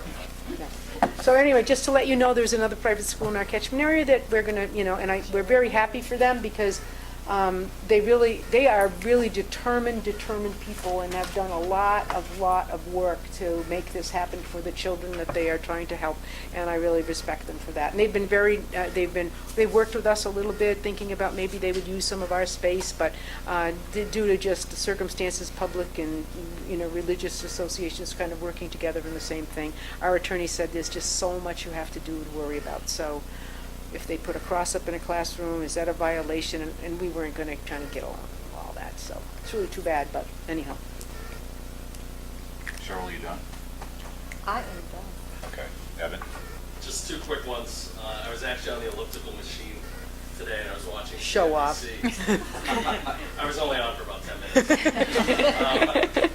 And I couldn't help but become enraged when you think about the values of this country right now. The fact that we are in the longest, most sustained bull market, our stock market, the fact that I have have friends that went to Quabbin that are getting six-figure bonuses, I know. working for big companies, and they're earning that money.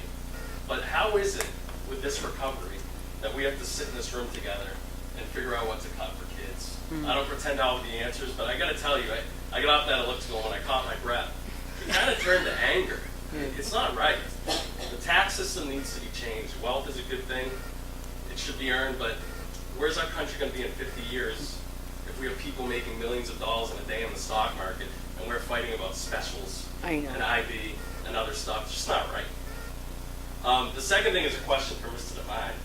Sorry to put you on the spot, but when I gave what Mr. LeVar called my dissertation on IB a couple weeks ago, one of the things I emphasized, and I don't think anything in that speech needed clarification, but one of the things I emphasized is that our teachers thought it was extremely important that kids entering the program, the diploma program, were able to finish that program.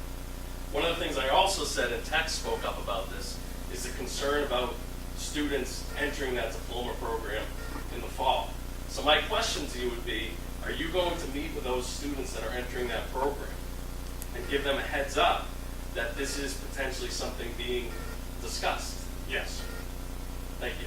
I think that there's going to be some students that are going to be working with us too in Dr. Allen's committee. He's indicated that he would like to have some conversations with kids and parents and whatever. So I think. Actually, one of those meetings already happened.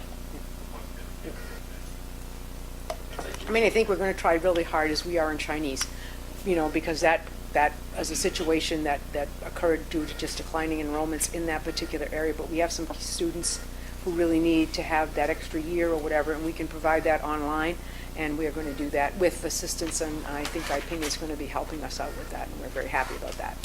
I was going to mention this later, but since Evan brought it up, he and I have visited some. We're going to talk about this at review and reform. What do you think, November? Be a good time? Yeah, and I think it's important we get a mix of teachers there. Yeah, bring some teachers, I think some kids, that's a good idea too. So, it's come up enough, committee members have raised this also. We ought to have a fairly rich discussion of what it is and how it works and the benefits and the perceived benefits, perceived downfalls, all that sort of stuff. That's the place to do it. It's difficult to do here, but we can spend some time on it there. I presume no student advisory council. Subcommittee reports, admin review. She's here. What? Yeah, the Oh, is she link where? is in the back. Oh. Wish to speak?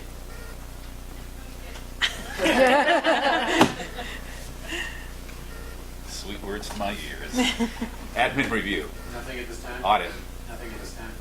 Budget, we're pretty much done, I think. Central office. In August was September. Okay, collective bargaining. Collective bargaining is beginning, we have the contract already up, and we'll be going into bargaining with other contracts within the next year. Keep you informed. Okay, elementary schools. Okay, plant and facilities. Ned had to leave. Oh, okay. Policy, I know. SPED, you met today. We did have a meeting, but Kristen pretty much covered everything that we talked about with the budget as well, so I think we're covered. I was in another meeting. It's meeting though. Task force, We will meet in August, joint. joint with the full subcommittee, the full scope. Okay. All right, Is you- it 18th? Is that the date? It's the 18th. We'd like to move it to the 18th due to vacation schedules of various members in administration. I'll be gone that week.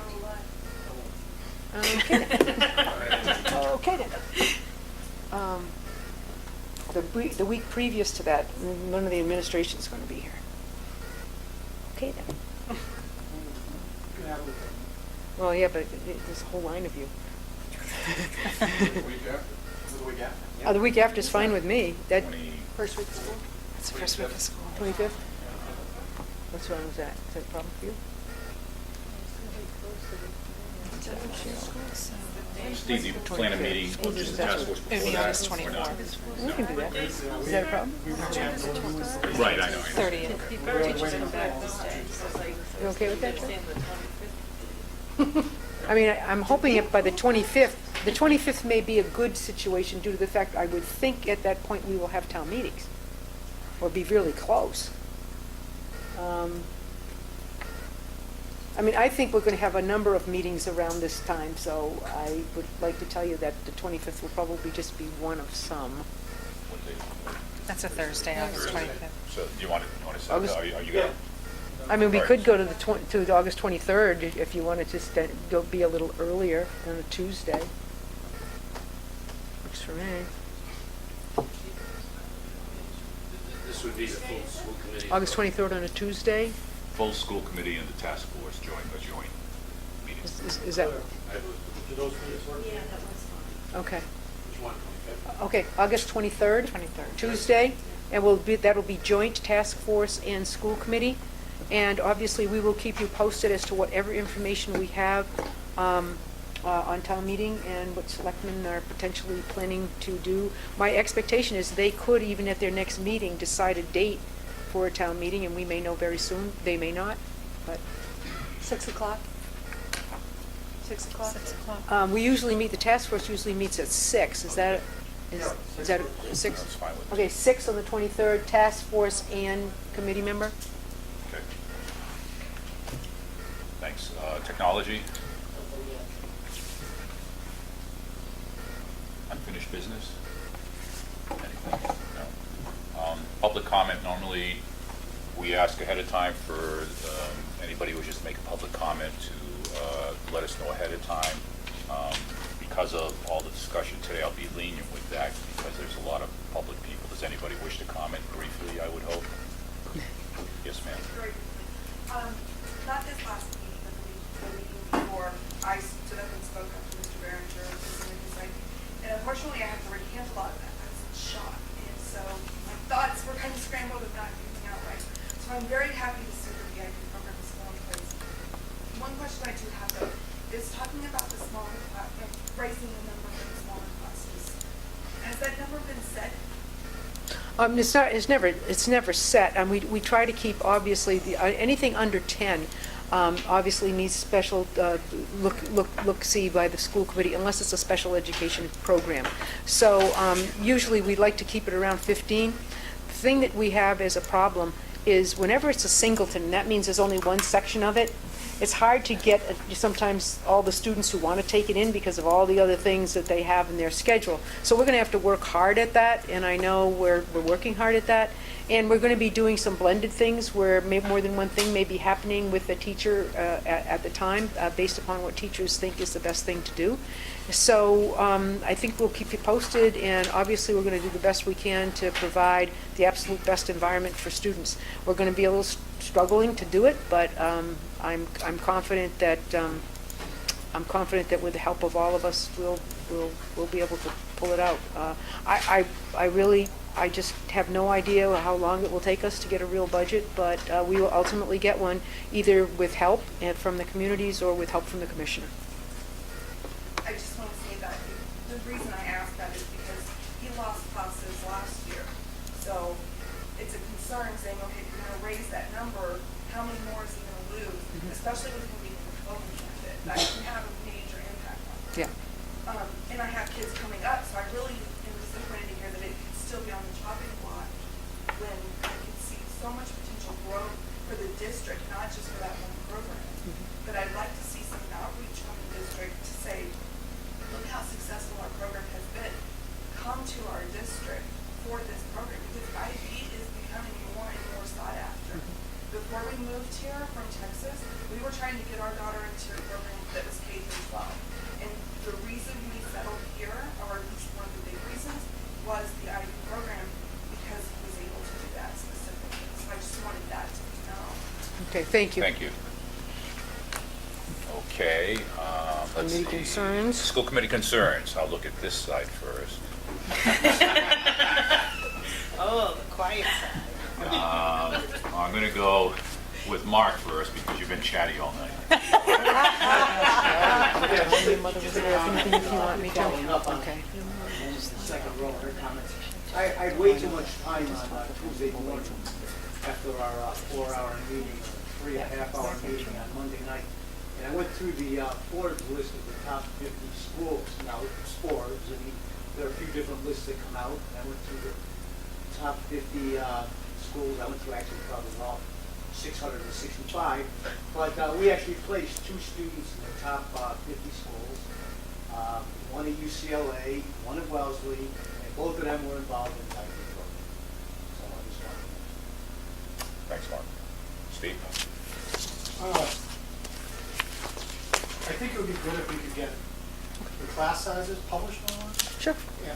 And also all the work that Cheryl put together on the building utilization. Okay. You know, the Do you think it makes sense the way we, I mean, when we're talking about that building utilization information, the way Cheryl presents it, it's fine. But when it's just up there starkly on the thing, this I think makes a lot This easier. is, very clear. But I think that there may be a way to clean it up to highlight how much we do underutilize our. Oh, okay. Right now, it's, as you said, we walk through the schools, every room looks like it's occupied. You never know that I know. it's underutilized. Yeah. But when Rand looked at the numbers, you could see clearly that Yeah. 40%, 50%. If we could get something up Okay. there, just, I think it would help people understand why we're looking at consolidation. And the thing with these class sizes, this is a snapshot in time. Sure. During the course of the summer, there'll be ins and outs. More ins in kindergarten usually, because some parents forget to sign up, and then, come the day when we're having orientation, you see parents showing up. So we'll watch the kindergarten enrollments, and obviously, all of these enrollments are subject to change on any given day. I think it highlights is almost nothing you can do. You can't I know. shift things around. You're stuck on this. Yeah, you're stuck with it. And some of it's pretty good.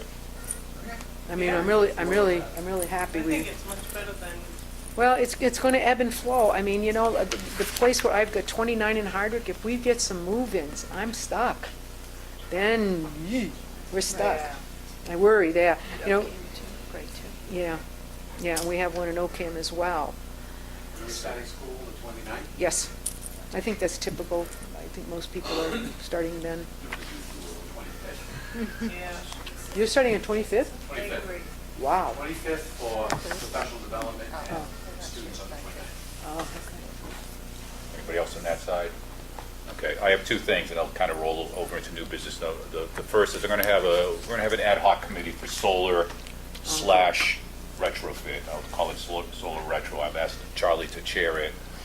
Ned left, but I hope he'll be on because of just the facilities aspect of it. But anybody who wants to be on that, I mean, I'd appreciate it. So maybe you can let Jess know, and then for the next segment, we'll have that. But I think, once again, it's an area where we're looking, hopefully, we can save some money, and let's see what we can do. I don't know if anybody's looking online.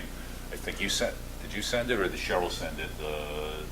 Wasn't there a video of I the sent YouTube? it, Yeah. So I don't know if anybody's seen that, but what school was that? The community. The community college. but- Bridgewater, yeah, Bridgewater. Okay, all right, so, but anyway, so that, Well, when we looked at the regional agreement, one of the things brought up at the very end was, what if we put solar on elementary schools? How do we work that? Is that something that this committee might look at? Just so many of the towns are doing it.